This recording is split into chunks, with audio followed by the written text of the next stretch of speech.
Hello everyone, I'm Brian. Today I'm reacting to what meditation is and is not, a course in meditation lesson 0.1. Hopefully he'll talk about how people think yoga or meditation is in the Western world, which is just stretching and clearing your mind. So it's some parts of it being stretching, not quite right, and clearing your mind, still not fully there, but getting closer, I think. You know what's going to get started. CC's on.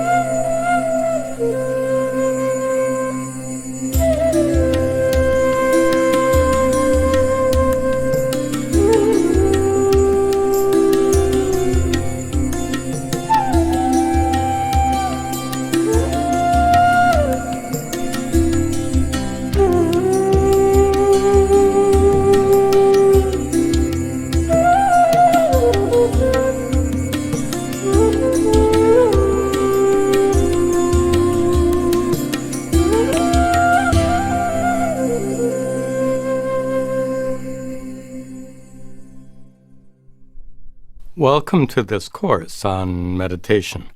To ask what is meditation is like asking what is science or what is music. It's impossible to express the vastness and depth of subjects like these in just a few words. Meditation isn't simply a mental discipline or practice of quieting your mind. It's also a profound spiritual inquiry that turns your attention inwards to help you discover hidden truths about your true nature. Meditation is also a contemplative art. It allows you to explore wonderful inner realities, painted, as it were, on the canvas of your mind. More importantly, meditation is a journey. It's a path of sacred wisdom and spiritual growth that can lead you towards enlightenment. But describing meditation like this is like trying to describe the flavor of a juicy peach. Words are no substitute for your own direct experience. But that doesn't mean words are useless. After all, words can tell you how to select the ripest fruit from a bushel of peaches. In the same way, the teachings presented in this course can introduce you to a wide range of meditation techniques and enable you to select those best suited for your personal needs and individual temperament. The ultimate goal of these lessons is to help you develop a powerful and rewarding practice of meditation. Meditation has been practiced for millennia, and not just by Buddhists and Hindus. Followers of every religious faith and spiritual tradition practice some kind of meditation. And not all of them live in remote monasteries and ashrams, secluded from worldly activities. Meditation is meant for everyone, for people of all walks of life. I learned this in the 1970s, when I lived in California and worked as a computer engineer. In those days, the first yogis and swamis from India had just begun to arrive in the U.S. Some of them landed on the shores of sunny California, providing me with a great opportunity for spiritual study. I grew up in the 1960s, which was a turbulent time in this country. Like many of my generation, I had abandoned the Christian religion of my childhood and was interested in Eastern spirituality, as we called it then. I attended classes on yoga and meditation taught by several swamis and their American disciples. My practice back then was very basic, just a few yoga postures, breathing exercises, and simple meditation techniques. But in spite of being a complete novice, that practice helped me a lot, and in ways that I didn't expect, like at work. Every week, I attended meetings with managers and engineers, most of whom were male, highly competitive, and strongly opinionated. In those meetings, raised voices and strident arguments were common. Most of the time, I remained quiet and listened carefully while reviewing documents. Our department manager apparently took note of my silence, and he began to ask for my views after each meeting. Perhaps he considered my observations to be more accurate and objective than the noisy opinions of others. Before learning to meditate, I used to argue just as stridently as everyone else in those meetings. But my modest practice produced some surprising changes in my thinking and behavior. I realized that if a little meditation could be so beneficial, then developing my practice further could help much more. That reasoning led me to begin a journey of spiritual growth. My path led me from one guru to another for several years. Then, in 1981, I met Swami Dayananda, a traditional teacher of Advaita Vedanta, an ancient Hindu spiritual teaching that's often called the epitome of Indian philosophy. Interesting. So he had multiple gurus. I wonder who all his gurus were and why did he not stick with them? Or maybe, just curious as to, kind of like me, where I watch multiple gurus just because I want different perspectives, sometimes to explain things a little bit better to me that I can understand. I'm just curious about why he went through, like, how many gurus did he go through and, what happened. And obviously, the first guru you go to is not going to be the perfect guru for you. It's kind of like, I guess how to kind of explain like buying a car or buying a house. You don't go to the first house thinking you're going to buy it. Look at it and inspect it, see if it's right for you, but it might not be the right one. Or it could be, but still don't buy it right away. Look at other houses and then you can really determine whether that is the right house, the right guru, the right car for you. Under Swami Dayananda's guidance, I learned Sanskrit, studied sacred texts, and meditated while living in his ashrams in India and the U.S. 12 years later, he initiated me as a sannyasi, a Hindu monk, on the banks of the Ganges River. It might seem strange for an American computer engineer to end up as a Hindu spiritual teacher. I was thinking that. It's kind of strange I went from a software engineer or computer engineer to a spiritual teacher. And it's kind of strange. I guess it just so happens to... I wonder what made him look into that, though. He left his Christian views, he said, and got into Hinduism because of a lot of them coming to America. And he says he has an ashram here in America. I wonder where. I only know the one that he has, Tadatmananda. He gave the address and whatnot, I think, in his other videos. I wouldn't mind finding out where it's at again. And then, of course, there's one from Swami Sarvapriyananda up in New York, I believe. Need to find out where his is at, too. But, like anyone else, I simply pursued what was most valuable to me. In the teachings of Vedanta and in the practice of meditation, I found such extraordinary value that it was only natural to devote myself to those pursuits. It's also natural for me to share the teachings and practices that have helped me so much over the years.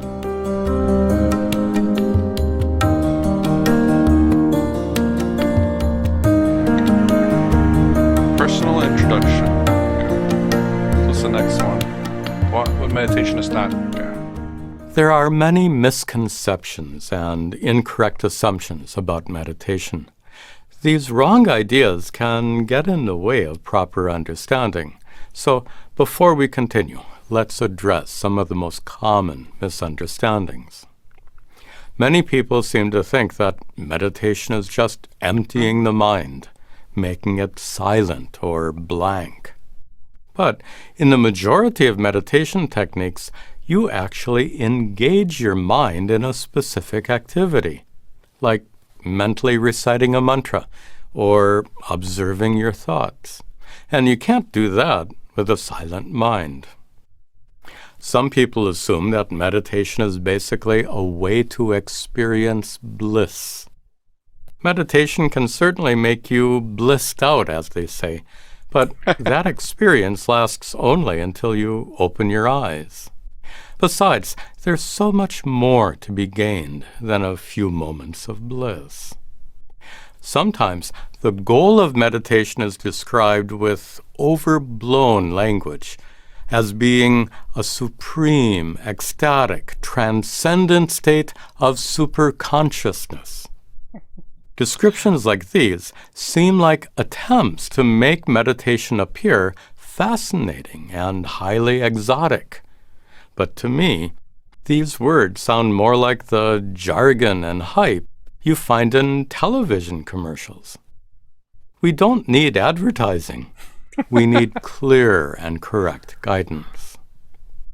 Another fallacy is that meditation is a misguided attempt to escape the problems of life, like troubles with your family, work, finances, and so on. After all, when your meditation session comes to an end, all your problems remain unchanged and unresolved. Yeah, I can't blame people who think that way. I mean, it's kind. I guess in some sense, it's kind of like how people use drugs to kind of remove the problem. You know, they a lot of people, well, drink to kind of to block out the problem. To kind of just because they're having problems where they drink until they get so drunk and they just black out. And I hear a lot of people saying that. And I guess this is kind of one way that they would think meditation would be. It's just a way of, while the problem is still there, it's just a way for it to be out of their mind, so that they're not having to think about it. It's got to be kind of serious, hopefully. Serious that they're drinking like that, but that doesn't solve the problem. Obviously, meditation can't solve all your problems, but it certainly can energize and rejuvenate you. Certain practices can empower you to deal with life's challenges more effectively. Sometimes we need to temporarily withdraw and recharge our batteries, so to speak, like we do while sleeping each night. Sleep and meditation are certainly not escapes. They prepare and strengthen us for the struggles that lie ahead. Sorry. I don't know why it's like sleep is not an escape. I'm like, wait, I never thought about sleep as an escape. It's like, but it kinda is for at least the number of hours that you're out. You ain't worried about anything. That is kinda, I don't know why that tickled me so much. Sleep is not an escape. It's like, huh. I like the way you put that. The last misconception we'll consider here is the notion that meditation is a selfish or a self-centered pursuit. Never heard that If one. you see a meditator sitting alone with her eyes closed and smiling as peace and happiness fill her heart, it would be wrong to conclude that she is somehow self-obsessed. Because after meditating, she can share all that peace and happiness with others. It's a fact of life that you can only give to others what you yourself possess. You can share your money, your car, and house only after you've acquired them. In the same way, you can share happiness, love, and joy only when you yourself possess them.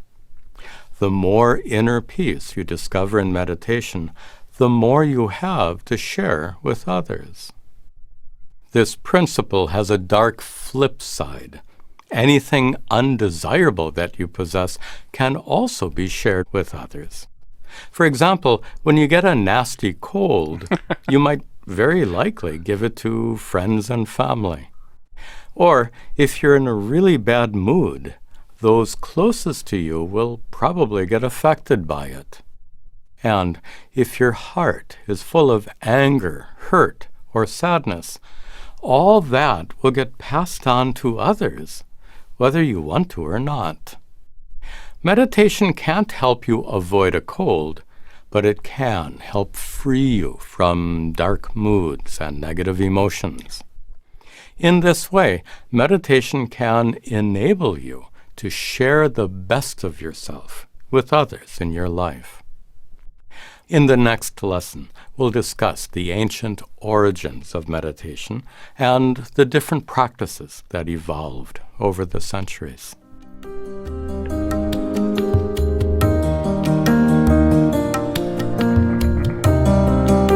Okay, just in case it's copyrighted music. Alright. Well, he did explain a lot of things. I guess he didn't go into the fact of what, I guess, potentially what some Westerners think. Whenever I first thought of meditation, it's just, well, meditation. I guess I was thinking meditation and yoga kind of being the same in a bit, to some degree.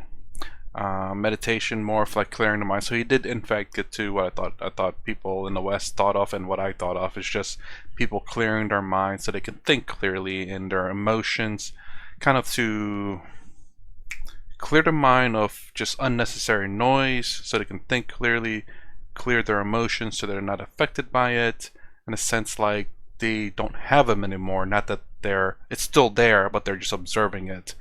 And I guess I was including yoga into this mistakenly because, again, Westerners, I think there's a yoga for meditation, right? But anyways, well, obviously Westerners mistake what yoga is, which is a lot of things. It's becoming quite popular in terms of like stretching and stuff. Now, I don't know if those yogas really delved into what yoga is. But anyways. Alright, so that's my reaction to this. I'm gonna go escape in my bed from life after this. If you like my content, please consider subscribing. Thumbs up, thumbs down below. Thanks for watching. I'll see you in the next vid.